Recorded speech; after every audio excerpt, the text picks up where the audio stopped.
ఈరోజు నేను పెరుగు బెండకాయ చేస్తున్నాను. పెరుగు ఒక ప్యాకెట్ అయితే సరిపోతుంది. అలానే పెరుగుని గిన్నెలో వేసి బాగా కలపాలి, ముద్దలు లేకుండా.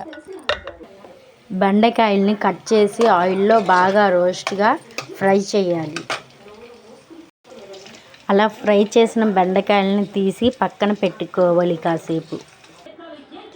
అదే కళాయిలో ఆనియన్స్ వేయాలి. ఆనియన్స్ రోస్ట్గా అయిన తర్వాత టమోటాలు వేయాలి. టమోటాలు వేసాక కారం, సాల్ట్, పసుపు వేసి కాసేపు టమోటాలు మగ్గనివ్వాలి బాగా. ఇవన్నిటిని బాగా కలిపి పెరుగు, బెండకాయ కలిపి వీటిలో వేసేయాలి.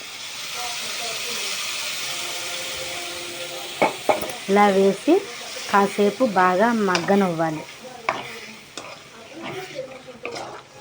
ఇలా రెడీ అయ్యాక వీటిని బౌల్లో తీసుకుని ఇవ్వాలి.